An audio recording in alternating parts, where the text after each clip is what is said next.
श्री राधा कृष्णाय नमो नमः।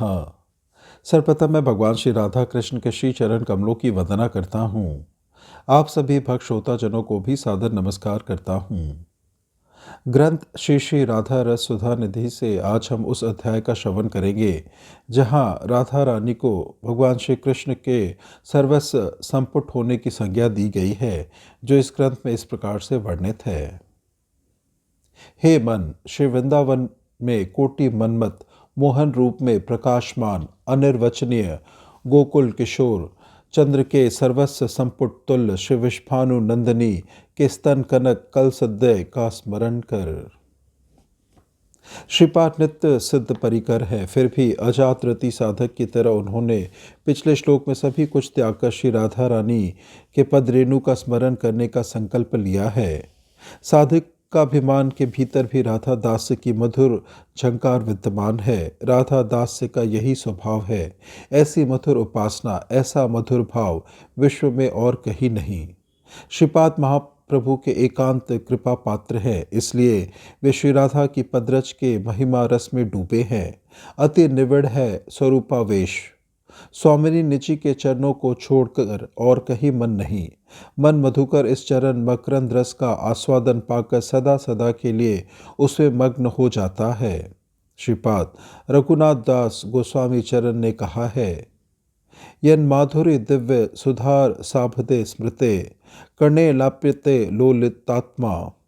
जिनकी माधुरी दिव्य सुधा रस का सिंधु है, जिसके एक कण के स्मरण मात्र से ही मैं अतिशय लोभातुर हो उठा हूँ। आचार्य पादगण हम लोगों के आदर्श हैं, उनके अनुगत्य में भजन जीवन का गठन करना होगा। इन लोगों की राधा निष्ठा की तुलना नहीं। स्वामिनी के चरण ही इन लोगों का जीवन सर्वस्व है। देह देहिकादि का नाना प्रकार का आवेश लेकर ऐसी स्वामिनी को मुंह कैसे दिखाऊंगा। उस महाभाव प्रतिमा के आगे उच्छिष्ट जीवन समर्पित करने में तो लाज आएगी। सब कुछ त्याग कर अनन्य भाव से श्री राधा चरणों का आश्रय लेने की ही शिक्षा दी है गोस्वामी पादों ने। अनन्य भाव से आश्रय लेना पड़ेगा। स्वरूपावेश के बिना अनन्य शरणागति संभव नहीं। श्रीपाद का चित्त है महाभाव भावती। श्री राधा रानी मानो उनके हृदय पर अधिकार किए बैठी है। निशांत काल है, कैसी मधुर है वृंदावन में निकुंज शोभा। निकुंज मंदिर में श्री युगल गाढ़ आलिंगन बद्ध अवस्था में निद्रा विभूत है। विश्व की निद्रा की तरह नहीं, रसालस। किंकरिया नींद से जगकर सेवा कार्यों में रत है। सुरभित मृदुमंद समीर युगल रस के स्पर्श से सभी के प्राणों में पुलक पैदा कर रहा है। युगल सेवा की सामग्री यथास्थान सुसज्जित रखकर किंकरिया कुंज रंध्रों पर आंखें लगाए नवकिशोर मिथुन की असोमदर्त सौंदर्य राशि जी भरकर देख देख कर प्रेमानंद में पुलकित हो रही है। वृंदा के इशारे पर शुक सारिका अपने मधुर कोमल आलाप में युगल की निद्रा भंग कर रहे हैं। धीरे धीरे श्री युगल निद्रा त्याग कर अलस अंगों से सैया पर बैठ जाते हैं। शयोत्थान सुषमा देखकर लगता है मानो त्रैलोक का शोभा संभार इकट्ठा ही सुरक्षित है। रसालस से सर्वांग स्थितिल है, वेशभूषा अवस्थित है। बार बार जभाई लेने से तात्कालिक निरातिशय शोभा माधुरी उफन उफन पड़ती है। दोनों एक दूसरे का माधुर्य मधु नयन कोरों से लेहन कर रहे हैं। किसी किंकरी ने उनकी निद्रा की खुमारी दूर करने के लिए सुकोमल पीयूष वाटिका श्रीमुख में अर्पित की। क्रमश खुमारी दूर हुई। वदन कमलोद्भय अपूर्व सुषमा से प्रभात कमल की तरह झिलमिला रहे हैं। किंकरियों ने सुवासित जल से श्रीमुख धोकर और सुकोमल वस्त्र से पोंछकर श्रीमुख में पान का बीड़ा अर्पित किया। निकुंज गृह में मणि प्रदीप जल रहा है। श्रीमती श्याम सुंदर से कह रही हैं, शीघ्र मेरा श्रृंगार कर दो, नहीं सखिया अभी आकर मेरा परिहास करेगी। श्याम सुंदर श्रीमती के आदेश से आनंद उत्फुल्ल होकर वेश रचना में आत्मनियोग करते हैं। साक्षात श्रृंगार रस का स्पर्श देकर श्रीमती का श्रृंगार कर रहे हैं। किंकरिया रूप सज्जा का संभार लाला कर दे रही हैं। इसी समय वस्त्र से मुंह ढके हंसते हुए सखियों ने कुंज में प्रवेश किया। उस समय श्याम सुंदर श्रीमती के उरोजों पर चित्र केली मकरी बना रहे हैं। कोटि मनमत मोहन वृंदावन में प्रकाशमान है। अप्रकृत नवीन मदन के रूप में श्रीमती का सानिध्य और रस संस्पर्श प्राप्त करके ही मदन मोहन है। राधा संगे यदा भाति तदा मदन मोहन। श्री राधा के सरस सानंद से ही वे मदन मोहन है, अन्यथा विश्व मोहन भी स्वयं मदन मोहित हुए रहते हैं। श्रीपाद लीला शुक ने कहा है, चातुर्य की असीम निदान स्वरूप जिनकी चपल अपांग छटा से गोपियों की गति मंथर हो जाती है, लावण्यामृत लहरियों की माला से जिनकी दृष्टि चंचल है, श्री राधा के कटाक्ष से जो समादृत है, जिन्हें कालिंदी पुलिनांग प्रिय है, जो अखिल काम अवतारों के अंकुर और मधुरमा के साम्राज्य स्वरूप है, उन्हीं नीलवर्ण किशोर की हम आराधना करते हैं। वृंदावन के यह अभिनव कंदर्प श्याम सुंदर ही प्राकृत एवं अप्रकृत कंदर्पों के मूल है। अगम आदि में काम बीज काम गायत्री द्वारा उनकी उपासना विहित की गई है। कोटि मदन मोहन अखिल ब्रह्मांड के चित्ताकर्षक सहज मधुरतर लावण्यामृत के अपार सिंधु स्वरूप प्रेम के चरमोत्कर्ष महाभाव द्वारा महानुभाव जिनका माधुर्य अनुभव किया करते हैं, श्री वृंदावन में वे नित्य श्री मदन गोपाल स्वरूप में विराजमान रहते हैं।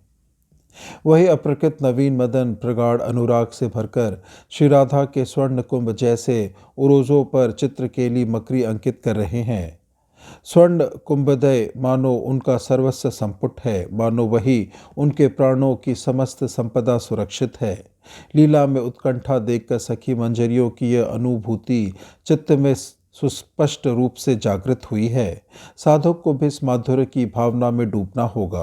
पौरुष विकार संपन्न व्यक्ति का रहस्यमय लीला स्मरण में अधिकार नहीं। परम श्रेष्ठा श्री राधा रानी के साथ लीला में श्री गोविंद का भजन सभी उपासनाओं से श्रेष्ठतम है, पर जिनके देह मन में पौरुष विकार विद्यमान है, उनका श्री राधा गोविंद की रहस्यमय लीला उपासना में अधिकार नहीं। काम कलुषित विकृत चित्त व्यक्ति के लिए श्री वृंदावन का मधुर रसमय विलास चिंतनीय नहीं। भक्ति रसाचिंतित होना चाहिए। देहकादि की बात भूलकर स्वरूपाभिमान जागृत करना चाहिए। वृंदावन निकुंज में श्री राधा की सखी मंजरियों के बीच साधक अपने को रूप यौवन संपन्ना मनोरमा गोप किशोरी के रूप में देखे। स्वरूप का अभिमान जागृत होने पर श्री राधा के उरोजों का ध्यान सुखकर होगा। श्रीपाद किंकरी के रूप में देख रहे हैं। श्रीमती के उरोजों पर पत्र भृंग चित्रित करते समय गोकुल किशोर चंद्र के लिए वे उरोध भय मानो सर्वस्व संपुट है, जिनका गोकुल अर्थात इंद्रिय समूह श्री राधा रानी में मग्न हो गया है, वे ही गोकुल सुधाकर है। केलिमकरी रचना में अपना पांडित्य दिखाते दिखाते अबाध रूप से रचनी विलास में श्री राधा के औद्धत्य की बात सखियों के आगे कहकर लज्जा से श्रीमती को संकुच चिंतया बनाकर श्रीहरि किशोर अवस्था को सफल कर रहे हैं। सहसा स्फूर्ति का विराम हो गया। साधक अवस्था में आरती पूर्वक बोले, हे मन, श्री राधा के उन स्तन कनक कल शतभय का स्मरण कर। राग मार्गी साधक के स्मरण में मानसी सेवा ही स्वाभाविष्ट साधन है। राधा रानी के उरोजों का ध्यान करने में संकोच क्यों? सुखकर अवस्था का ध्यान करना होगा। युगल विलास स्मृतिसार सिद्ध स्वरूप के अभिमान में अहर डूबे रहना होगा, अन्यथा युगल विलास को स्मृतिसार नहीं किया जा सकेगा। स्वाभिष्ट लीला का श्रवण मनन और व्रजवास परम अंतरंग साधना है। साधक यदि सहज स्वभाव से जल प्रवाह की तरह स्मरण द्वारा जीवन को सुशीतल करना चाहता है, तो श्री युगल माधुरी रस से पूर्ण ग्रंथ के श्रवण कीर्तन की नितांत आवश्यकता है। यह स्वाभाविक स्मरांग का पुष्टिकारक होगा। श्रवण कीर्तन परिमार्जित चित्त में लीला माधुरी स्वतः ही स्फुरित होगी। श्रीपाद अगले श्लोक में लीला में वशोष की माधुरी का पुनः आस्वादन करने का सौभाग्य प्राप्त कर रहे हैं।